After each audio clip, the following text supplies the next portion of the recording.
നമ്മുടെ ഇന്ത്യൻ ഭരണഘടന അയിത്തം അൺടച്ചബിലിറ്റി നിരോധിച്ചിട്ടുള്ളതാണ്.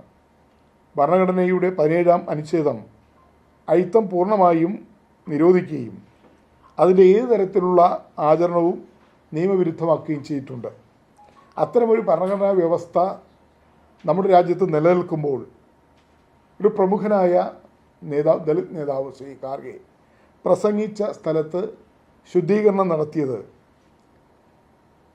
എന്ത് സന്ദേശമാണ് ഇവർ നൽകുന്നത് എന്നുള്ളതാണ്.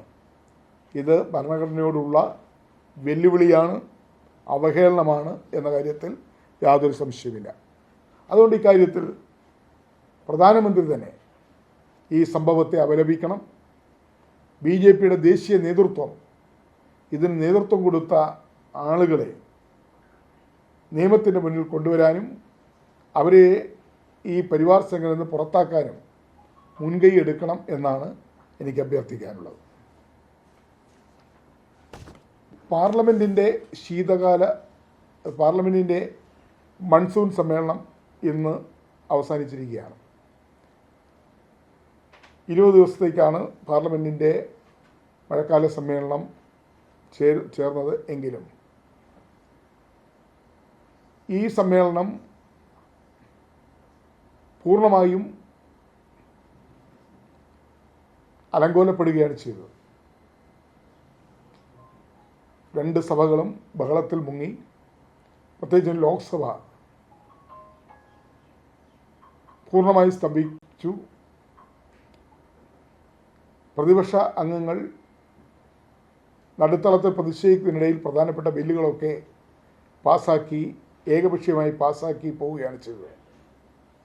എന്നാൽ FCRA ബിൽ, വളരെ വിവാദമായ FCRA ബിൽ ഈ സമ്മേളനത്തിൽ പാസ്സാക്കുവാനുള്ള എല്ലാ തന്ത്രങ്ങളും BJP പയറ്റുകയുണ്ടായി. അതിനുവേണ്ടിയുള്ള എല്ലാ തരത്തിലുള്ള നീക്കങ്ങളും അവർ നടത്തുകയുണ്ടായി. പക്ഷേ ലോക്സഭയിൽ FCRA ബില്ല് അവതരിപ്പിക്കുന്ന കാര്യം ലോക്സഭയുടെ കാര്യോപദേശ സമിതിയിൽ പോലും ചർച്ച ചെയ്യാതെ ഏകപക്ഷീയമായി സർക്കാർ സഭയിൽ കൊണ്ടുവരികയും പാസ്സാക്കാൻ ശ്രമിക്കുകയും ചെയ്തതാണ്. എന്നാൽ പ്രതിപക്ഷത്തിൻ്റെ ശക്തമായ എതിർപ്പ്, ആ എതിർപ്പ് മറികടന്ന് FCRA നിയമം പാസ്സാക്കാൻ കഴിയാത്തതുകൊണ്ട് ഗത്യന്തരമില്ലാതെ അവസാനം പ്രതിപക്ഷത്തിൻ്റെ ആവശ്യത്തിന് വഴങ്ങി സംയുക്ത പാർലമെൻറ്റ് സമിതിക്ക് വിടാൻ തയ്യാറായി എന്നുള്ളതാണ്. ഇത് പ്രതിപക്ഷത്തിൻ്റെ വിജയമാണ്. FCRA ബില്ല് പാസ്സാക്കാതെ അത് സംയുക്ത പാർലമെൻറ്റ് സമിതിക്ക് വിട്ടത് യഥാർത്ഥത്തിൽ പ്രതിപക്ഷത്തിൻ്റെ വിജയമാണ്. പ്രതിപക്ഷ കക്ഷികൾ ഒന്നടങ്കം ഈ ബില്ലിനെതിരായ നിലപാട് സ്വീകരിച്ചു. അതോടൊപ്പം തന്നെ എല്ലാ പ്രതിപക്ഷ രാഷ്ട്രീയ പാർട്ടികൾ ഇക്കാര്യത്തിൽ വളരെ മുൻകൂട്ടി തന്നെ ഗവൺമെൻറ് നീക്കങ്ങൾ മനസ്സിലാക്കിക്കൊണ്ട് മറുതന്ത്രങ്ങൾ ആവിഷ്കരിച്ചതുകൊണ്ടാണ് FCRA ബില്ല് പാസ്സാക്കാതെ കൂടുതൽ വിശദമായ പരിശോധനയ്ക്കായി പാർലമെൻറ്റിൻ്റെ സംയുക്ത സമിതിക്ക് വിട്ടിരിക്കുന്നത്. ഈ നിയമം നമ്മുടെ രാജ്യത്തെ ന്യൂനപക്ഷങ്ങൾക്കെതിരായ നിയമമാണ്. അതോടൊപ്പം തന്നെ നമ്മുടെ രാജ്യത്ത് സാമൂഹ്യ പ്രതിബദ്ധതയോട് പ്രവർത്തിക്കുന്ന NGO സംഘടനകൾക്ക് എതിരായ നിയമമാണ്. പാർലമെൻറ്റ് ഞങ്ങൾ ചൂണ്ടിക്കാണിച്ചു തന്നെ RSSന് ബാധകമല്ലാത്ത FCRA നിയമം, അതുകൊണ്ട് തന്നെ BJP സ്പോൺസേഡ് സംഘടനകൾക്ക് ബാധകമല്ലാത്ത നിയമമാണ് FCRA നിയമമായി കൊണ്ടുവന്നിരിക്കുന്നത്.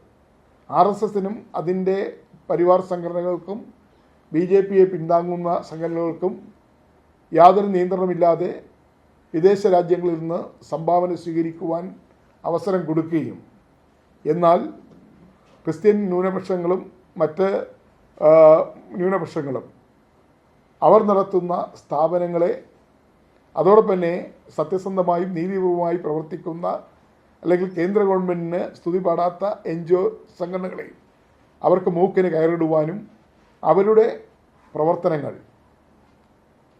അവർ നടത്തിക്കൊണ്ടിരിക്കുന്ന ജീവകാരുണ്യ പ്രവർത്തനങ്ങൾക്ക് തടയിടാനുമാണ് ഈ FCRA ബിൽ കൊണ്ടുവന്നിരിക്കുന്നതെന്ന് വളരെ വ്യക്തമാണ്. അതുകൊണ്ടാണ് ക്രൈസ്തവ സംഘടനകൾ, മിഷണറിമാർ, മുസ്ലിം വിഭാഗത്തിൽപ്പെട്ട സംഘടനകൾ, അതുപോലെ തന്നെ ഈ വിദേശ സഹായത്തോടു കൂടി നമ്മുടെ രാജ്യത്ത് ആകമാനം ഒരുപാട് ജീവകാരുണ്യ പ്രവർത്തന സംഘടനകളൊക്കെ തന്നെ ഇതിനെ ശക്തമായി എതിർത്തത്. പക്ഷേ ഈ നിയമത്തിൽ നിന്ന് പുറകോട്ട് പോകുന്നതിന് പകരം ഈ നിയമം നടപ്പാക്കാനാണ് കേന്ദ്ര സർക്കാർ ശ്രമിച്ചത്. കഴിഞ്ഞ സമ്മേളനത്തിൽ ഈ FCRA നിയമം കൊണ്ടുവന്നു. അത് ഞങ്ങൾ അതിനെ എതിർത്തു. പക്ഷേ കേരളത്തിലും ബംഗാളിലും ആസാമിലൊക്കെ തമിഴ്നാട്ടിലൊക്കെ നടക്കുന്ന തെരഞ്ഞെടുപ്പിനെ മുന്നിൽ കണ്ടുകൊണ്ട് ആ FCRA നിയമം അന്ന് പാസ്സാക്കാതെ മാറ്റിവെക്കുകയാണ് ചെയ്തത്. ഇത്തവണ തെരഞ്ഞെടുപ്പ് കഴിഞ്ഞപ്പോൾ വീണ്ടും ഈ നിയമം ചില മാറ്റങ്ങൾ വരുത്തി പാർലമെൻറ്റിൽ അവതരിപ്പിച്ച് പാസ്സാക്കാൻ ശ്രമിച്ചു. അതിനെ ഞങ്ങൾ ശക്തമായി പ്രതിപക്ഷം എതിർത്തു. BJPയെ സംബന്ധിച്ചിടത്തോളം അവർക്കേറ്റ ഏറ്റവും വലിയ കനത്ത തിരിച്ചടിയാണ് FCRA നിയമം അല്ലെങ്കിൽ FCRA ഭേദഗതി ബിൽ പാർലമെൻറ്റിൽ പാസ്സാക്കാൻ കഴിയാതെ പോയതും അതുപോലെ തന്നെ സംയുക്ത പാർലമെൻറ്റ് സമിതിക്ക് വിട്ടതും BJPക്ക് കനത്ത തിരിച്ചടി തന്നെയാണ്, എന്ന ഒരു വലിയ പരാജയം തന്നെയാണ് എന്ന കാര്യത്തിൽ യാതൊരു സംശയമില്ല. ഡീലിമിറ്റേഷൻ ബില്ല് പാസ്സാക്കാൻ കഴിയാതെ പോയതുപോലെ തന്നെ കഴിഞ്ഞ ലോക്സഭാ സമ്മേളനത്തിൽ ഡീലിമിറ്റേഷൻ ബില്ല് പാസ്സാക്കാൻ കഴിയാതെ പോയതുപോലെ തന്നെ ഈ സമ്മേളനത്തിൽ FCRA ബില്ല് ഭേദഗതി ബില്ല് പാസ്സാക്കാൻ കഴിയാതെ പോയത് BJPക്ക് വലിയ തിരിച്ചടിയാണ്. BJPയുടെ തന്ത്രങ്ങളെ മറുതന്ത്രങ്ങൾ കൊണ്ട് അതിനെ നേരിടാൻ പ്രതിപക്ഷത്തിന് കഴിഞ്ഞു എന്നുള്ളതാണ് ഈ ഏറ്റവും വലിയ പ്രത്യേകത.